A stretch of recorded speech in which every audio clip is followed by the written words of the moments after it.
신율의 뉴스 정면 승부 2부 시작합니다. 언제나처럼 말씀드립니다만 유튜브 들어가셔서 YTN 라디오 채널 구독해 주시고요. 신율의 뉴스 정면 승부 좋아요와 댓글 부탁드리겠습니다. 자, 신율의 뉴스 정면 승부 수요일 2부는 대한민국 최고의 정책 컨설턴트와 함께 우리나라 정치 현안을 분석해보는 유승찬의 콕으로 꾸며지죠. 자, 지금 이 자리에 유승찬 정치 컨설턴트 모셨습니다. 안녕하십니까? 네, 안녕하세요. 진짜 이게 근데 날씨는 좀 덜 더워요. 오늘 조금 태풍 때문에 그런데 이게 이제 바람이 엄청 날 텐데 걱정입니다. 근데 이 태풍이 그 정치권도 좀 부는 것 같아요. 민주당 이제 이거 혁신한 말이에요, 이거. 예. 이거 내일인가요? 내일 발표한다는데 내일 서울에는 여의도에서도 태풍 불고 서울도 태풍 통과하고 난리도 아니겠어요? 그 일부러 태풍 오는 날 발표하는 거 아닙니까? 모르죠. 그 이틀 연기한 거 아니에요, 이거. 그죠? 그러니까요. 네? 가만히 있다가 어떻게 보십니까? 뭐 일단 저는 민주당 혁신위는 날 때부터 좀 한계가 좀 있었고 저는 혁신이라기보다 거의 지금 엑스맨에 가까웠다 뭐 이렇게 보여지는데요. 그러니까 한마디로 이제 혁신은 없고 논란만 남았다. 이제 더 큰 논란이 이제 기다리고 있는 거죠. 예. 이게 일단 김은경 위원장은 등판하자마자 돈봉투 사건이 조작됐다 뭐 이런 발언을 해서 이제 그렇죠. 그때부터 구설수에다가 예고편을 딱 날리더니 미래가 짧은 사람들이라는 코로나 있었잖아요. 또 초선의원들. 근데 잊혀지기 어려운 단어를 남겼어요. 이거는 그 총선 때까지 영향이 좀 있을 것 같은데 민주당의 대응도 되게 미온적이죠. 근데 이 발언에 대해서도 아무튼 그랬는데 저는 애초에 금융 소비자 전문가를 김은경 제1야당 그것도 170석이나 되는 야당의 혁신위원장으로 앉혔는지 사실 처음부터 저는 의구심이 좀 들었었는데 제가 볼 때는 그래서 이걸 뭐라고 봤냐면 혁신위의 칼을 빌려서 당권파의 주도권을 강화하기 한 거 아니었냐 애초부터 이제 그게 이제 남은 거죠 지금. 그러니까 대의원 제도를 개선 아무튼 대의원 제도를 바꾸고 축소 내지 폐지하고 공천 룰을 바꾸고 이거를 원래 하려고 이제 처음부터 포석을 놓은 거겠죠. 근데 이제 당 지도부도 지금 굉장히 곤혹스럽지 않겠습니까? 혁신위의 신뢰도가 땅에 떨어졌고. 그렇죠. 이게 이제 혁신위의 문제는 단지 민주당 내 친명 비명의 문제가 아니고 국민적 문제가 됐어요. 어쨌거나 화제는 좀 불러일으키지 않았습니까? 화제는 불러일으켰는데 그게 이제 어떤 종류의 화제냐에 따라 좀 다르죠. 이 화제가 정말 이 불난집에 부채질하는 화제가 될 수도 있는 거고. 근데요, 지금 이거 만일 공천 룰 바꾸고 이 대의원제 축소 내지 폐지하고 자 그럼 민주당 이거 이상민 의원이 제가 그때 이상민 의원님한테 우리 방송에서 한 게 너무 저게 됐다고 죄송하다고 얘기를 했거든요. 그래요? 유쾌한 결별. 저랑 인터뷰하다 그 얘기가 나왔는데 그건 또 우리 신일 교수님이 잘 아니죠. 저야 죄송할 뿐이죠. 근데 어떻게 그런 가능성이 있어요? 유쾌한 결별이 아니 저는 잘 거기까지는 잘 모르겠지만 오늘 김영진 의원이 뭐라고 그랬냐면 김영진 의원은 이제 대표적인 친명계 의원이지 않습니까? 뭐라고 얘기했냐면 하명 혁신 아니다. 하명 혁신 아니다. 아니다. 그다음에 공천학살 과도한 오해다. 뭐가 생각나세요? 저는 조지 레이코프의 코끼리는 생각하지 마가 생각이 났어요. 이게 잘못된 메시지의 전형이거든요. 하명 혁신 아니라고 그러니까 하명 혁신 같고요. 저도 하명 혁신 공천학살 과도한 오해라고 그러니까 공천학살 같아요. 그러니까 이런 메시지를 내면 안 되죠. 그렇죠. 제가 한마디 충고 드리면 메시지를 낼 때는 특히 김영진 의원께서 들으셨으면 좋겠는데 혁신위가 독립적으로 논의하고 판단한 것이다. 이렇게 말해야 되는 거예요. 맞아요. 그래야지 이 자신의 언어가 전달이 되는데 하명 혁신이라는 말 되게 정리가 잘 되지 않습니까? 그 표현은 굉장히 쏙쏙 들어와요. 그러니까 이게 조지 레이코프의 코끼리는 생각하지 마에 덫에 그냥 걸려든 발언인데 제가 볼 때는 지금 아직 확정적으로 발표된 건 아니지 않습니까? 대의원 제도를 어떻게 축소할 건지 그다음에 공천룰을 어떻게 바꿀 건지. 근데 공천룰을 건드리는 순간 전쟁이죠. 이거는 불을 보듯 뻔한 거고 이제 그다음에 어떤 이제 수습책을 내놓을 거냐. 지금 나오는 얘기로는 혁신위가 센 안을 내고 그 다음에 이제 최고위가 수위를 좀 낮춘다. 낮추고. 뭐 이런 이제 작전까지 지금 얘기가 나오는데 이거이야말로 함영역신 아니겠습니까? 이미 그런 얘기가 나온다는 것 자체가 이미 말을 맞추고 있는 것 아니냐. 뭐 이런 얘기들도 나오고 있는데 제가 볼 때는 이거는 뭐 파장이 어디까지 갈지 모르지만 뭐 유쾌한 반란일지 뭐 결별 불쾌한 결별일지 잘 모르겠지만 아마 공천을 건드리는 순간 이거는 이제 새로운 국면을 맞겠죠.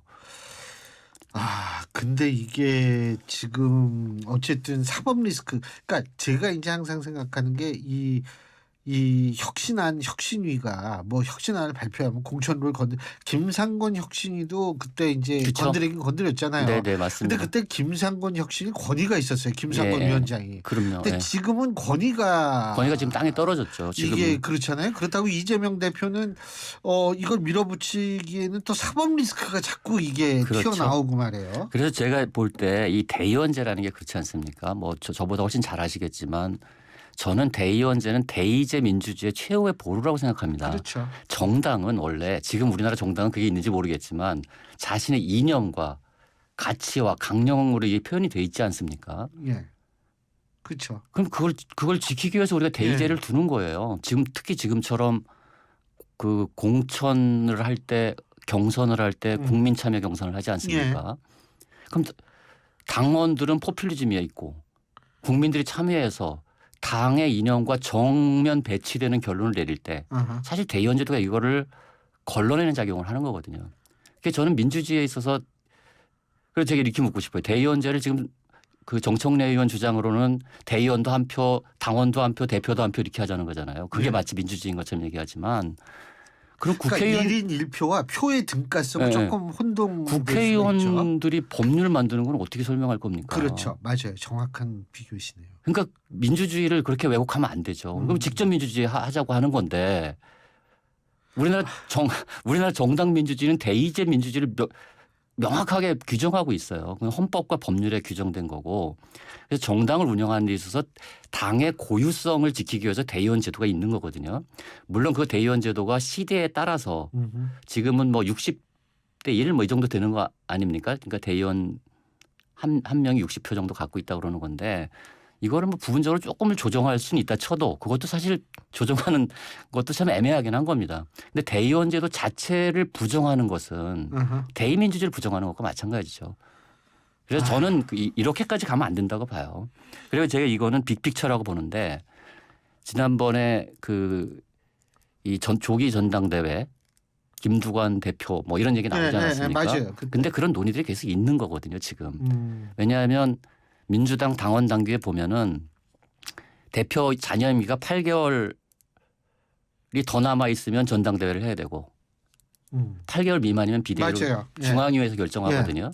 그러면 이제 8개월이라는 게 12월 28일입니다. 그 12월 28일 전에 제가 볼 때는 그 당권파가 생각할 수 있었던 제가 뭐 결론이 났다는 건 아니고 12월 28일 전에 전당대회를 하는데 여기서 100% 당선되게 하려면 대의원의 이 표를 그렇죠. 없애야 그래야지 안정적으로 이제 이게 된다는 거고 또 하나는 그러니까 본인이 물러나도 안심하고 물러날 수 있다는 안심하고 거죠. 물러날 수 있다는 거죠. 이게 1 시나리오고 그다음에 만약에나 총선에 졌을 경우에도 그렇죠. 계속 영향력은 유지가. 그래서 이거는 제가 볼 때 지금 그 당권파들의 약간 빅픽처다. 대의원제를 근데 선보이려고 그러면 하는 그게 공천이랑 연결될 수밖에 없죠, 사실. 당연히 그렇죠. 그러니까 이론적으로 따지면 당선 가능성 위주로 공천이 돼야 되는데 뭐 그렇지 않고 그냥 좀 주류 위주의 공천이 될 수도 있는 그럴 거고. 수도 있고요. 왜냐하면 이건 팬덤이 작동을 하기 때문에 그렇습니다. 그렇죠. 사실상 팬덤이 정당의 의사결정의 최고 위치에 올라가는 거죠.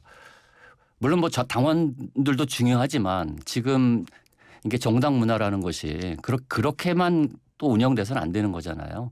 전략적으로 판단해야 될 대목도 있고. 그래서 전략 공천이라는 게 있는 거잖아요. 그렇죠. 그래서 뭐 2030 청년이 너무 적다. 이러면 이 비율을 좀 맞추기 위해서 청년들을 전략 공천하기도 하고 뭐 여러 가지 여성 비율이 너무 낮다 그러면 이것도 이제 보정을 해서 공천을 하기도 하고 이러는 게 지금까지 우리가 알고 있는 정당 민주주의의 기본 상식이란 말이에요. 근데 앞으로 이런 것들 다 없어질 수 있다는 거기 때문에 이건 좀 심각한 문제입니다. 대의원 제도를 무력화하겠다는 발상은 단지 당권파 비당권파 경쟁을 넘어서 정당 민주주의를 다시 돌아보게 하는 논쟁점이 있는 사안이다. 저는 이렇게 봅니다. 제가 대표님께 갑자기 생각이 나는데 김두관 의원의 당대표설을 이제 장성철 씨가 이제 제어를 했죠. 제가 볼 때 흘린 것 같아요. 근데 제가 궁금한 게 호남 쪽 정치인은 왜 나오지 이름이 거론이 되지 않을까요? 사람이 없는 건가? 거기까지는 잘 모르겠습니다. 근데 원래 민주당이 사실은 수성을 정확히 하기 위해서 호남 쪽 대표를 내보내는 게 좋지 않을까?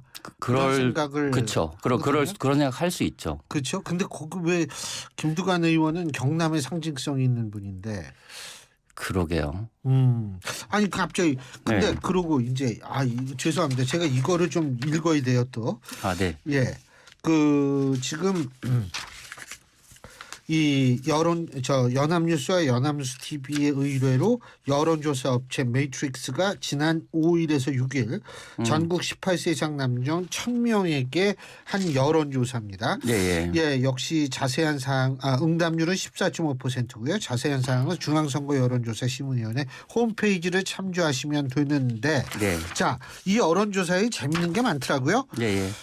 이게 여기에서 내일 총선이면 어느 당에 투표하겠느냐? 국힘이 31.3, 민주가 27.4네요. 예, 3.9% 차이죠. 오차범위 내에 있습니다. 예. 이게 사실 총선 제가 경험상 그냥 일반적으로 정당 지지율보다는 이렇게 질문하는 게 더 정확해요? 더 정확합니다. 그래서 지금은 제가 볼 때 초박빙. 하향 평준화. 여론조사 수치의 하향 평준화 상태다. 이 얘기는 무당층이 많다는 얘기죠. 그렇죠. 네, 이렇고요. 특히 이제 이게 보니까 여기는 총선 구도도 정권 견제론 44.9, 정권 지지론 40.2. 여기도 오차범위 내에 있어요. 근데 정권 지지론이 조금 높네요. 아니 정권 견제론이 견제론이 견제론이 44.5. 네, 그렇습니다. 그래서 이걸 보면 국민 마음을 정하지 않은 국민들이 아직 많구나. 뭐 이런 생각이 좀 들고요. 그만큼 지금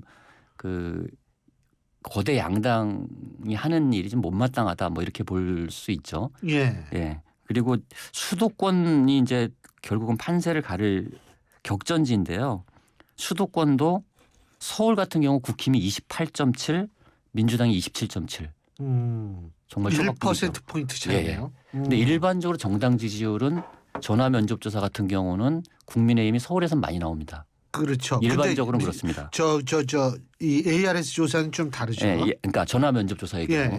그리고 인천 경기는 국힘이 30.7, 민주당이 28.8. 그러니까 수도권도 초박빙 상태로 지금 있다. 뭐 이렇게 볼 수가 있을 것 같아요. 그러니까 이게 지금 초박빙인데 제가 갑자기 좀 여쭤보고 싶은 게 총선 얘기하니까 여쭤보고 싶은 게 좀 전에 이 속보 보셨는지 모르겠는데 광복절 특사 있지 않습니까? 여기 김태우 전 강서구청장이 포함이 됐어요. 네, 그렇더라고요. 어떤 의미일까요? 왜냐하면 이게 강서구청장 보궐선거가 총선 직전이 마지막 선거 아니에요. 그렇죠. 그 얘기가 나왔었어요. 그 전에도. 그래서 김태우 전 구청장 측에서 출마할 거라는 얘기들이 계속 돌았거든요. 출마할 거라고 보세요? 네, 저는 출마할 거라고 봅니다. 출마해서 뭐 명예회복할 거다 뭐 이렇게 보는데, 근데 저는 이거는 이제 국힘 입장에서도 리스크가 있죠. 판을 키우는 의미가 있으니까. 원래는 로키로 해서 만에 하나 졌을 경우에는 이게 그렇죠. 수성에 실패했다 이런 비판을 들을 수가 그러면 있죠. 바로 김기현 지도체제로 공격의 화살이 가기 때문에 이래가지고 총선 치르겠어? 그래서 이걸 원래는 로키로 치르려고 했는데 만약에 이번에 특사로 풀려나서 사면 복권이 되면 안 나올 이유가 없지 않습니까? 그렇죠. 그러면 선거가 굉장히 커지는 거죠. 그럼 민주당에서도 제가 볼 때 후보를 교체할 가능성이 있습니다. 민주당 같은 경우에는 강서가 원래 자신들의 강세 지역이기 때문에 그렇죠. 여기에서 지면은 이거는 진짜 그렇죠. 또 이 후폭풍이 만만치 않을 거란 말이에요. 만만죠. 그래서 지금 만약에 김태우 전 구청장이 출마를 하게 되면 이게 확고하게 총선의 바로미터가 될 가능성이 많습니다. 그래서 정치권에 굉장히 큰 파장을 불러올 수 있는 그 주목도가 무지무지하게 높아질 수가 그렇죠. 있겠죠. 그죠? 예. 원래는 양당이 다 로키로 치러서 그냥 저도 이겨도 별 상관이 없는, 특히 국민의힘은 후보를 안 내려고도 굉장히 논의를 많이 하지 맞아요. 않았습니까? 예. 장해찬 최고위원 같은 경우는 계속 후보 안 낼 거다 우리 뭐 이러고 다녔어요. 근데 이거는 좀 다른 양상이 될 수도 있겠다 이런 생각이 듭니다. 그냥 조용히 치르면서 뭐 그 증거 됐어?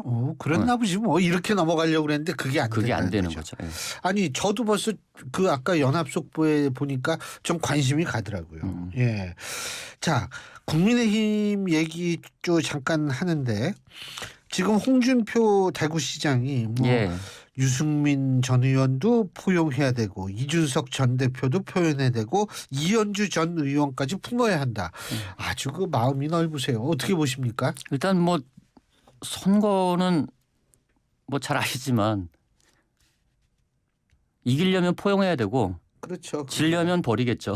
근데 제가 볼 때 이 홍준표 시장은 이제 그래도 선거를 되게 많이 해봤고 예. 그리고 선거를 잘 하시잖아요. 홍준표 시장이. 아이 그럼요. 대선까지 나가셨던 그리고 분인데. 무소속으로 이기고 뭐 아무튼 뭐 그냥 선거를 잘 이기시는 예. 분이에요. 그러니까 선거는 어떻게 해야 되는지 이분 좀 알아요. 그래서 저는 그런데 이 중에서 저는 유승민 전 의원, 전 대표, 전 대표는 예. 포용 안 할 것 같아요. 국민의힘에서 이준석은 잘 모르겠어요. 그러니까 유승민과 이준석은 차이가 뭘까요? 그거는 이준석은 젊으니까? 젊은 층한테 영향력이 있잖아요. 그러니까 이준석 그 지난 대선 때도 이게 굉장히 왔다 갔다 했잖아요. 예. 근데 유승민 전 의원은 그러니까 일단 윤석열 대통령을 너무 세게 공격을 많이 했고 그리고 이런 특정하게 가령 유승민 전 의원이 대구 경북에서 큰 지지를 갖고 있다. 이러면 이건 또 다시 생각을 해봐야 되는 거죠. 선거 전략상으로. 근데 그게 아니라고 판단하면 이참에 그냥 결별하자. 뭐 이렇게 갈 수 있고 실제로 유승민 전 대표 창당설이 계속 나오고 있습니다. 그렇죠. 예. 본인도 뭐 창당을 하든 예. 다른 당에 가든 무소속으로 나가든 이렇게 얘기를 하고 그리고 있죠. 발언 수위를 보면 윤석열 정부랑 같이 할 수 없다는 태도를 분명히 하고 있기 때문에. 본인이 그랬잖아요. 예. 나한테 공천 주겠냐고. 그러니까. 예. 그러니까 자꾸 이게 근데 이제 언론에서는 유승민하고 이준석을 같이 묶어서 계속 보도를 하는데 제가 볼 땐 둘은 달라요. 이해관계도 다르고 정치적 포지션도 좀 다릅니다. 그러면 이준석 전 대표가 약간 부담스러워하지 않을까요? 그 유승민 의원 전 의원이랑 자꾸 엮이는 게? 근데 이준석 전 대표는 이런 거 저런 거를 다 잘 이용할 줄 아는 친구라서 그래서 지금은 이제 일각에서는 그런 얘기도 나옵니다. 아예 그냥 그 이준석을 노원에 출마시켜서 떨어뜨리게 하자. 왜냐하면 거기에 제가 얘기를 들어보니까 그 지금 민주당 의원이 김성환 전 구청장이거든요. 예. 이 조직 기반이 상당히 셉니다. 그렇죠. 거기 또 지방자치단체 그리고 거기가 약간 야세가 좀 있는 동네예요. 그렇죠. 예. 그래서 사실은 출마해도 꼭 당선된다는 보장이 없습니다. 근데 총선을 잘 치려면 적어도 2대 30대 남자들의 표를 국민의힘이 더 많이 가져오려면 이준석을 그냥 정상적으로 출마시키는 게 전략적으로는 옳은 판단이죠. 그게 어떻게 됐든. 예. 예. 명분적으로도 옳고. 명분적으로도 옳고. 당연히 뭐 안철수, 나경원 뭐 이쪽은 끌어안고 가야지. 만약에 여기까지 버리면 선거 뭐 지겠다는 얘기나 마찬가지죠. 예. 그러니까 뭐 하여간 뭐 이론적으로 얘기하면 홍 시장의 얘기가 맞는다 이런 말씀이시잖아요. 그쵸. 다 안고 갈 수 있는 건 안고 가야 된다. 그 선거 선수가 하는 말이니까 지금 귀담아 들어야겠죠. 예. 그러니까 사실 본인도 또 지금 당원권 정지를 받고 있는 상황이니까 미래가 좀 불투명하다. 불투명하고 지금 이제 홍 시장의 큰 관심은 대선 아니에요? TK 지역에 특히 물갈이 이번에 물갈이 엄청나게 일어날 것 같잖아요. 그러니까 하지만 그럼 본인의 의지대로 되는 건 아닐 거 아닙니까? 완전 반대로 되겠죠. 반대로. 그거 참. 아니 그리고 요 얘기 꼭 좀 여쭤보고 싶어요. 문재인 전 대통령 말이에요. 네. 이것도 요즘에 또 얘기가 많이 근데 되고 뭐 있더라고요. 조선일보 보도는 청와대 출신 민주당 의원들을 만찬에 소집했다 이런데 이거는 말도 안 되는 거다. 우리 박수현 전 수석도 어제 그랬거든요. 예. 근데 또 문 전 대통령이 호남 갔단 말이에요. 이게 그러니까 모았다 의원들하고 같이 만찬을 했다. 이거는 가짜 뉴스라고 치더라도 네. 근데 호남 방문하고 이런 거 보면 정치 행보가 만만치가 않은 것 같아요. 저는요 문재인 전 대통령께서 예. 이게 지금 이제 윤석열 정부와 국민의힘이 무슨 일만 생기면 다 문재인 정부 탓을 하잖아요. 예. 이건 뭐 팩트가 없는 건 아니지만 이거를 굉장히 불쾌하실 분이에요. 정말로. 그러니까 제가 그 아는 문재인 전 대통령께서는 예. 가만히 있으려고 하는데 자꾸 건드린다 이거죠. 정치 행보 맞습니다. 제가 볼 때는. 아하. 하지만 사람들을 모아서 세력화하고 뭐 이런 일까지 할 것 같지는 않고 예. 지난번에 제가 말씀드렸듯이 만약에 그 조국 신당 같은 뭐 새로운 정치 세력, 친문 정치 세력이 나타날 경우는 뒤에서 굉장히 강하게 응원 또는 지원을 할 가능성은 저는 충분히 있다고 봅니다. 예. 근데 이게 사실 전직 대통령의 정치적 영향력이 컸던 경우가 거의 없잖아요. 그만두면. 거의 없는데 예. 지금 저는 민주당은 아직 친문 세력이 좀 살아있다 이렇게 봅니다. 예. 그러니까 그 친문들이 나름대로 정치적 영향력을 발휘할 수 있다. 알겠습니다. 자, 오늘 대표님하고는 여기까지만 하겠습니다. 오늘 말씀 잘 들었습니다. 고맙습니다. 고맙습니다. 지금까지 유승찬 정치 컨설턴트였습니다.